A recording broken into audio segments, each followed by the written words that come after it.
Right, my name's Paul King. I've been making yurts for about 15 years. I started, I was living in a caravan in the woods, doing various woodland crafts, making hurdles and rakes, turning on a pole lathe, that sort of thing. And then I saw some pictures in National Geographic of a yurt, and I thought, I could make one of those. So it took me all summer to make the first one. I didn't have any plans, so I had to make it up as I went along. But it worked in the end. And having made the first one, I realised all the things I was doing wrong, so I made another and another. And I haven't stopped since. It was about 5 years before I actually started selling them, but I've been doing it full time for a good 10 years now. We make about 20 yurts a year.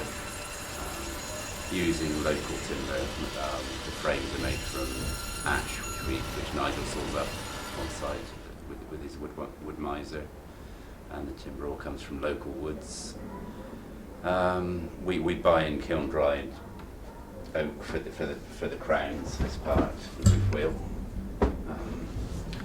We have to have it kiln dried because of the way it's made. We don't want it moving as it dries. So we buy that in, but it's all from southern England, if it's not totally local.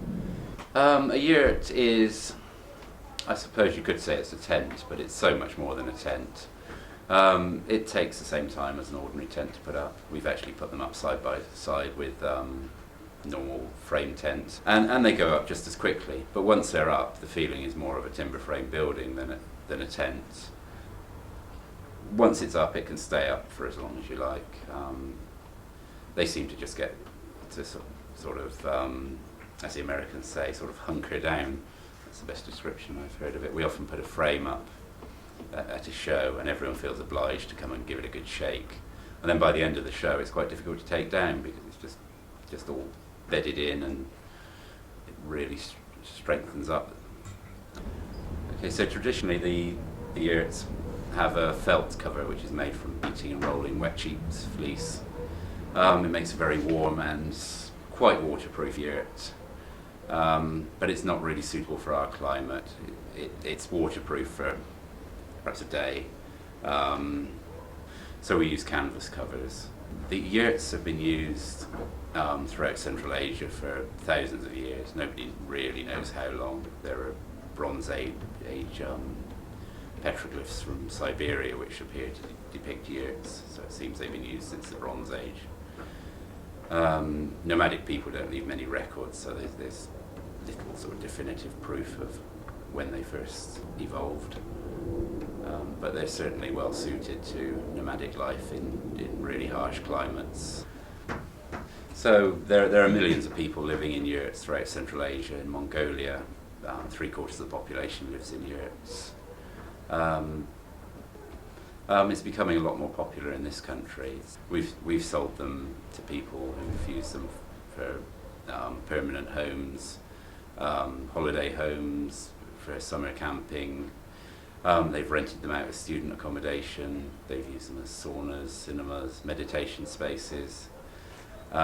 We've sold them for religious retreats from most major religions. There are Buddhist monasteries which have them for silent retreats. We've sold them as Hindu temples. We've sold them to, we even sold one once to some missionaries who were going out to Mongolia, Christian missionaries. So they cut across all religious divides. Our smallest yurt is 8 feet diameter, which will go in any car, suitable for 2 people camping. Quite spacious, luxurious camping, really. The biggest we make is 21 feet, which is almost like a village hall size. But we sell those for use for workshops, art exhibitions, shops. The frames are made of ash because it's a strong, flexible timber, local ash. It's what they traditionally use for tool handles because it's flexible and strong. It grows quite straight grain, so we can get long straight poles from it. Occasionally we use oak, which is fine, but it's not quite as flexible as the ash. I think the ash is best. For crowns we use oak. It's heavy, which is good. We need a heavy weight to hold the roof down. So Tough. It's tough. It looks good. The canvas covers are cotton canvas, which is waterproofed and flame retardant. I feel it needs to be flame retardant because people usually have a wood burning stove in their yurt, and obviously if it's not flame retardant, there's quite a big fire risk. Yeah, the selection of timber is the absolute key to yurt making. It would be very difficult just to go to a timber merchants and buy wood suitable for a yurt. It has to have the right water content. Seasoned or kiln dried wood just doesn't bend, and buying totally green wood without actually selecting the trees would be a problem, because there'd be so much wastage. The timber has to be straight grained and not free, and the only real way of ensuring it is to actually be involved in the selection of the trees and the processing of it. I met Nigel Howe from the Chelvey Group probably about 10 years ago through the Forest of Avon products group, and I've been buying timber from him ever since.